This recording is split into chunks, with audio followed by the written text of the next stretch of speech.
Support for this podcast comes from the Central Valley Journalism Collaborative, connecting communities with the resources, infrastructure, and networks to ensure a vibrant local free press. From KVPR in Fresno, this is Central Valley Daily. Happy Friday, it's August 28th. I'm Soreath Hok. Native American tribes in the Central Valley are flocking across the state right now to annual powwow celebrations. To this day, we still have people tell us, that, I didn't know that there were any Indians in this area, We go to one powwow in Fresno County where the tradition is still alive after centuries. That story coming up in just a moment, but first, these headlines. The California City Council has denied 2 appeals that challenge the approval of an ICE detention facility. Immigration advocates argued that immigration detention isn't permitted under the zoning code of the city and that the operator, Core Civic, was already up and running before it received a business license. According to Bakersfield news outlet KERO, the California City Council voted 4-1 to deny the appeals. Residents of the Fresno County community of Shaver Springs are alarmed about yellow-tinted water coming from their taps. At a community meeting Wednesday night, they challenged county officials, including Supervisor Nathan Magsig, to drink a cup of discolored water. Residents say they've been using bottled water to shower and wash dishes. County officials say the water has been tested and meets state potability standards. Magsig, who attended the meeting, says he's seeking additional resources to address community concerns. NFL quarterback Josh Allen has extended a scholarship program for Firebaugh High School students. As KVPR's Samantha Rangel reports, he's giving back to his hometown. Last year, the Buffalo Bills quarterback partnered with Wonderful Pistachios to start a scholarship program to help Firebaugh students pay for college. This week, he and Wonderful announced they're renewing the program.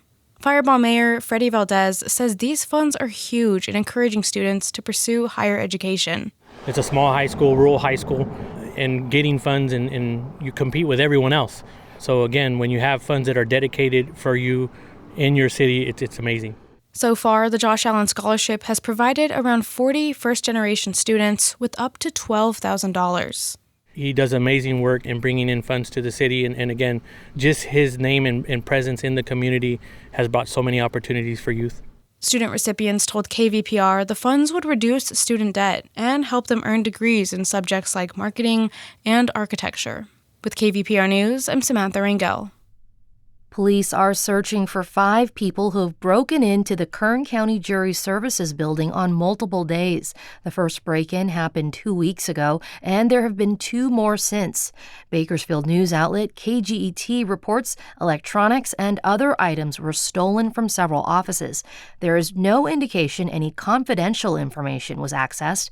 The 5 people still have not been identified. August 31st is the last day to enter KVPR's $10,000 drawing. Your $100 ticket purchase supports KVPR and gives you a chance to win $10,000. Only 800 tickets will be sold. Thanks to Fresno Mazda for providing the $10,000 grand prize. Second place is a 2-night stay at Pismo Beach. Third place wins $250 to dine at restaurants in your community. But time is running out. The deadline is August 31st. Enter now at kvpr.org/10K. And now to our main story. Powwows are common in many parts of the country where Native Americans call home. But did you know some regions have powwow seasons? California's powwow season recently kicked off in Central California, and it brought tribes from as far as New York and Canada. KVPR's Cresencio Rodriguez Delgado was there at Table Mountain Rancheria Casino just outside of Fresno, where the sound of a long tradition rang out.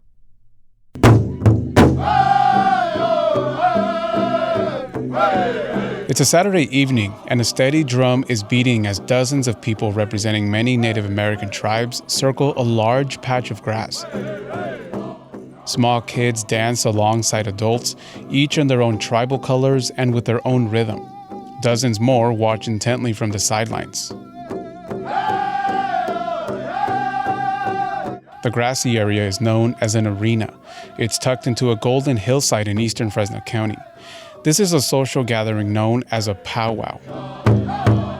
Although native tribes have held ceremonial gatherings for centuries, powwows are a 19th century tradition, and late summer is California's busy season. These gatherings are formal ways of exchanging culture, but what tribes really come here to do is dance, what they consider as spreading medicine. Dancing is healing. You know, you dance for your loved ones. You dance for someone who can't dance. Waylon Burrow organized this celebration. He's a member of the Chukchansi Indians. He says at powwows, everyone brings something special. Each different regalia has a different meaning, and each dance has a different, story behind it. Tribal members come from all over. There's Choctaw, Mono Indians, Seminole, Lakota, Navajo. But Burrow says where they come from isn't the story. It's what happens when they get here. We dance in a circular motion and clockwise motion and to the beat of the drum. So it's like dancing with time. Everyone moves to the same beat, like a heartbeat.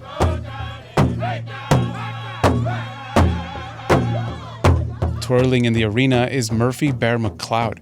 He's 17 years old and belongs to the Dunlap Band of Mono Indians, as well as a tribe in Oklahoma.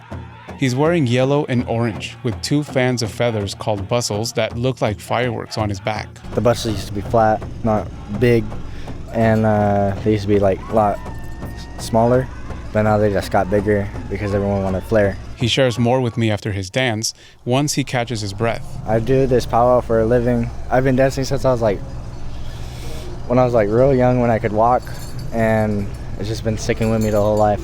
This time of year is his busiest. Usually I do it like weekend after weekend after weekend. Like usually I'm never home for like weeks, so I'm not gonna be home until November. One of his fans interrupts our interview. This guy's gonna be a superstar in life right here. You know why? Because he's guided by the best, and he's got the best. And this is his uncle, Craig Hackett, speaking. And if anybody got something to say to this boy, you find me. Let's say what's up. That's what you call a proud uncle. Judges, take your time. Don't start fighting, please. By nightfall, it's time to compete for prize money. Lillian Shakespeare Largo is waiting for her turn. So I'm from the Diné Nation, which is Navajo, and then I'm also a part of Northern Arapaho and Mescalero Apache. She's 25 and came in from New Mexico. So we drove all night. It was about a 10-hour drive. She's performing the women's Northern buckskin dance. A large feather points up from her head, and curtains of white buckskin fringe hang from her brightly colored shawl. My favorite color is blue, so I made my whole beadwork blue, and then they're family designs. Here we go. First song, good luck, ladies. In the arena, Largo and the other women take one step and then another. Judges, walk around. Judges, walk around. Their buckskin sways in the wind, almost in slow motion. Then, time is up. Here's your champion. The winner, Largo. She's taking home $1,000. This is a special win for her. I'm 5 months postpartum, so it's a lot harder for me, but I feel happy when I do perform well. Her dad is holding her 5-month-old baby as they celebrate. Here, 3 generations point to the spirit of these powwows.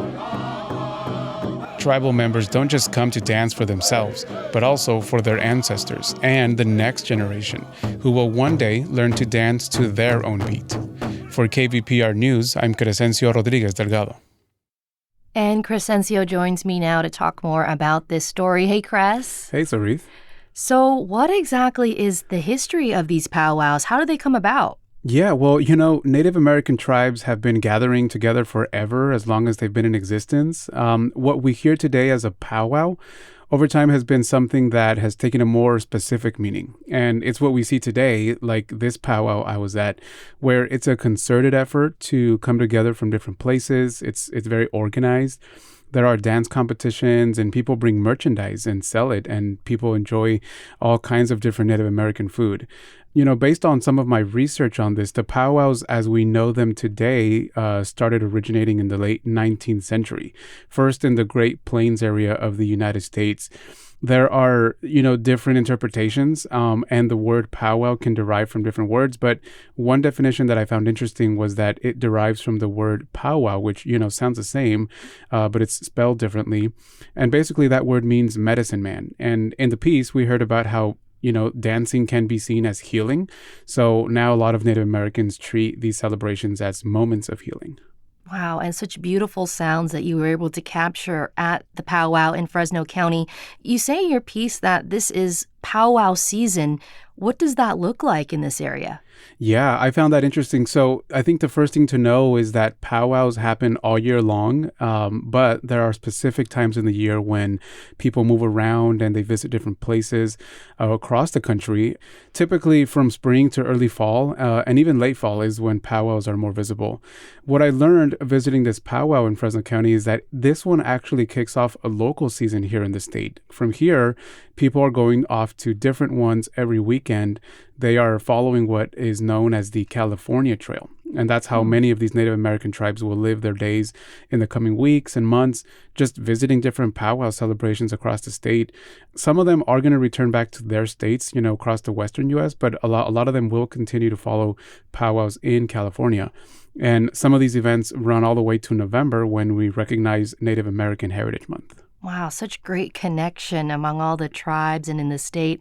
So I take it that this powwow was actually open to the public. And what is the reason that the local tribes open these up to non-natives? Yeah, I found that interesting too. I wasn't sure what the event was going to be like. I have heard of powwows before, but I wasn't sure what my role was there. For someone who is not Native American, this is a time to just take in a culture that is not yours, but also just to witness a tradition that has been in existence for a very long time. I spoke to one woman from Bakersfield. Her name is Sandra Hernandez. She is a member of the Tejon tribe. She told me that powwows are a way to reclaim the Native American history. To this day, we still have people tell us, that, I didn't know that there were any Indians in this area, and we believe, our families have been in the regions that they were in since time immemorial, and that's an important thing, it's an important statement to give to a community so they understand whose land they're on, and I think it gives the opportunity to learn some of history. I also met a woman from Fresno who heard about this event, and she's also not Native American, but she wanted to see what it was all about. And I found her in a line for food. She had just ordered Indian tacos, and they smelled delicious. I unfortunately did not get one for myself. But she told me that she sees these types of food at like the Big Fresno Fair, for example, and had never had an Indian taco before. So getting it at a powwow for her felt very authentic. And one more thing I'll say about this is that for those of us who are not Native American, these events showcase how different tribes move together and how they go to far places together, just to keep their tradition alive after so many centuries of almost, erasure from history. Right. And like we heard Sandra say, since time immemorial. Exactly. I mean, that's a long time ago. Yeah. Well, you end the piece by mentioning one of the dancers who just had a baby and is already back performing at powwows. So I wonder, what do the elders think is the value of powwows for their own kids? Yes, and you also heard the voice of Murphy Bear McLeod. He's very young. He's only 17 years old, and you heard there his uncle is very proud of him. So youth are very important in this. I have to say there were a lot of young people at this event. I don't think I have ever seen so many young people at a traditional event who were truly participating. What I mean is wearing their regalia and wearing their cultural clothing and things on their heads and feathers and everything. Speaking with the people there who are parents, they told me that it's important for Native American young kids to be exposed to these powwows because they learn from other tribes as well. Sandra, the woman we just heard a minute ago, she tells me that her daughter also performs at powwows, and she is usually corrected in how she dances or she picks up new techniques. But also, no native tribe is the same. And so for young people to see that, it's also a way to know that their culture is rich in a way they can also continue to live out their culture at more of these powwows. Wow, such a rich tradition and history here in our area. KVPR News Director Cresencio Rodriguez Delgado, thank you so much for bringing us this story. My pleasure. And that's today's show. Today's episode was produced by Cresencio Rodriguez Delgado, Carrie Klein, Jonathan Linden, and KVPR. I'm Soreath Hok. Find the latest local news anytime at kvpr.org.